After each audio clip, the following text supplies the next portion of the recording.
특정 주제에 대한 한국어 심층 토론 방법은 외국인 학습자가 한국어 독해와 청취 능력을 향상시키고 나아가 비판적 사고와 의사소통 능력을 연습하는 데 매우 효과적입니다.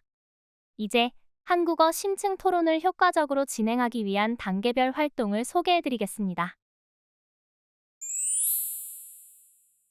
첫 번째 단계는 토론 주제 선정입니다.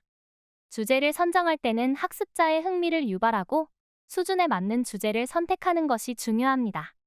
주제는 일상생활, 사회적 이슈, 문화적 차이, 개인적 경험 등을 다룰 수 있습니다. 주제를 선정할 때 고려해야 할 원칙은 다음과 같습니다. 첫째, 흥미로운 주제는 학습자가 관심을 가질 수 있도록 일상생활에서 접할 수 있는 주제나 사회적 이슈를 선택해야 합니다. 둘째, 논란의 여지가 있는 주제를 통해 여러 관점에서 의견을 나누고 깊이 있는 토론을 유도할 수 있습니다. 셋째, 학습자의 수준을 고려하여 너무 복잡하거나 어려운 주제보다는 쉽게 접근할 수 있는 주제를 선택하는 것이 좋습니다. 예시 주제로는 다음과 같은 것들이 있습니다. 온라인 교육과 오프라인 교육의 장단점, 스마트폰 중독이 사회에 미치는 영향, 친환경 소비가 꼭 필요한가? 학교에서 체벌을 허용해야 할까? 인공지능이 직업을 대체할 것인가? 재택근무는 회사의 효율성을 높일 수 있는가? 학교에서 교복 착용이 꼭 필요할까? 스마트폰 사용 시간 제한이 필요할까? 두 번째 단계는 배경 지식 제공입니다. 심층 토론을 진행하기 전에 학습자가 주제에 대한 기본적인 배경 지식을 충분히 이해할 수 있도록 돕는 것이 매우 중요합니다. 이는 독해나 청취 자료를 통해 이루어질 수 있습니다. 먼저 배경 지식을 제공하는 방법은 다음과 같습니다.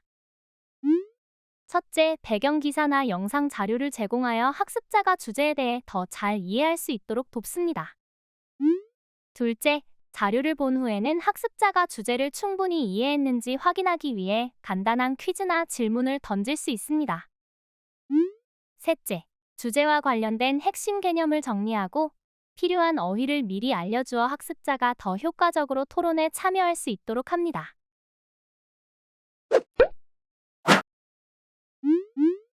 예시 주제로는 온라인 교육 대 오프라인 교육을 살펴보겠습니다.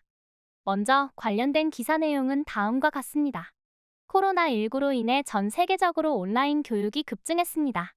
온라인 교육은 장소에 구애받지 않으며 학습자가 원하는 시간에 학습할 수 있는 장점이 있습니다. 그러나 일부 전문가들은 온라인 교육이 학생들 간의 상호작용을 제한하고 학습의 질을 낮출 수 있다고 경고하고 있습니다. 그리고 학습자 질문을 던져보세요.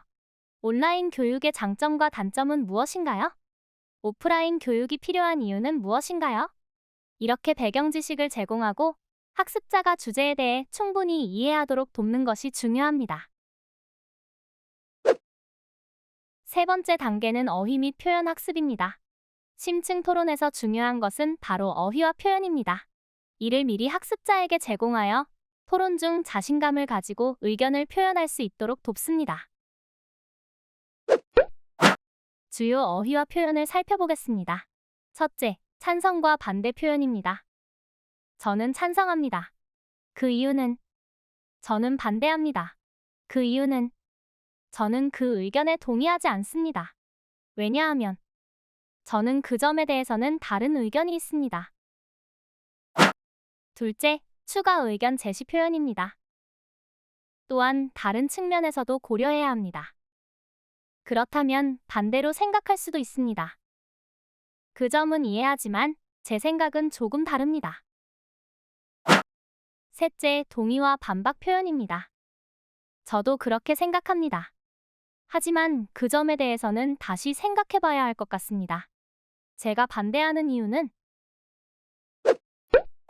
예시를 들어보겠습니다. 주제는 온라인 교육의 장단점입니다. 찬성. 온라인 교육은 시간과 장소에 구애받지 않아서 매우 효율적입니다. 특히 일정을 맞추기 어려운 사람들에게 유용하죠. 반대. 하지만 온라인 교육은 학생들 간의 상호작용이 부족해져서 소통의 질이 떨어질 수 있습니다. 이렇게 중요한 어휘와 표현을 미리 학습하면 토론 중에 보다 자신감 있게 의견을 나눌 수 있습니다. 네 번째 단계는 토론 구조입니다. 심층 토론은 논리적으로 잘 구조화되어야 합니다. 각 단계를 명확하게 따라가면 논리적이고 설득력 있는 토론을 할 수 있습니다. 먼저 토론 단계를 살펴보겠습니다. 토론의 시작은 자신의 의견을 간단히 밝히는 것으로 시작합니다. 이는 전체적인 논의를 위한 기초를 마련하는 중요한 첫 단계입니다. 예를 들어, 저는 온라인 교육이 오프라인 교육보다 더 효율적이라고 생각합니다. 그 이유는 장소와 시간의 제약 없이 학습할 수 있기 때문입니다. 다음 단계는 자신의 입장을 뒷받침할 수 있는 구체적인 예시나 자료를 제시하는 것입니다. 이때 논리적 연결이 중요합니다. 예를 들어 바쁜 직장인들이 자격증을 취득할 때 온라인 교육을 통해 언제 어디서든 공부할 수 있는 장점이 있습니다. 반론 단계에서는 상대방의 의견에 대해 질문하거나 반박하며 자신의 입장을 강화합니다. 예를 들어, 하지만 온라인 교육은 직접적인 소통이 부족하여 학생들끼리 의견을 나누기 어렵습니다. 그래서 협업학습이 중요한 과목에서는 한계가 있을 수 있습니다. 마지막으로 토론을 마무리하며 자신의 입장을 강조하는 결론을 제시합니다.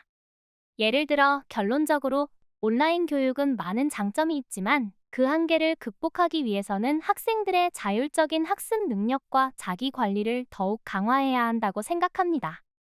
이처럼 각 단계를 체계적으로 진행하면 논리적이고 설득력 있는 토론을 할 수 있습니다. 다섯 번째 단계는 심화 활동입니다. 토론 후 학습자들이 더 깊이 사고하고 언어 능력을 향상시킬 수 있는 추가 활동을 제공합니다. 여기 두 가지 활동 예시가 있습니다. 첫 번째는 글쓰기 연습입니다. 오늘의 토론 주제에 대해 자신의 입장을 글로 작성해보세요.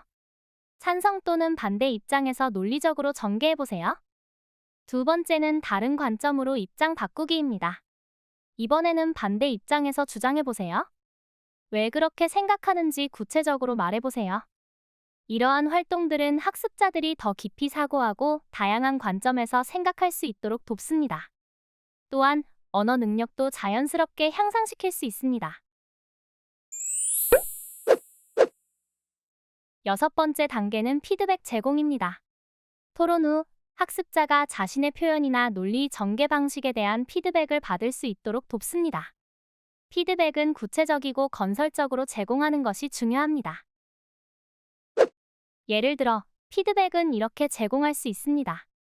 B님, 반대 의견을 잘 제시하셨습니다. 다만, 조금 더 구체적인 예시를 들면 설득력이 높아졌을 것 같습니다. A님, 찬성 입장에서 의견을 잘 표현하셨습니다. 하지만 반대 의견에 대한 반박이 조금 약했어요. 그 부분을 보강하면 더 강력한 주장이 될 수 있습니다. 이와 같이 피드백을 통해 학습자는 자신의 의견 표현을 더욱 효과적으로 개선할 수 있습니다. 이와 같이 구체적인 단계별 설명과 예시를 통해 학습자는 한국어 심층 토론을 통해 자신의 의사소통 능력과 논리적 사고를 강화할 수 있습니다. 다양한 주제와 상황을 연습하여 자연스러운 토론 능력을 키울 수 있습니다.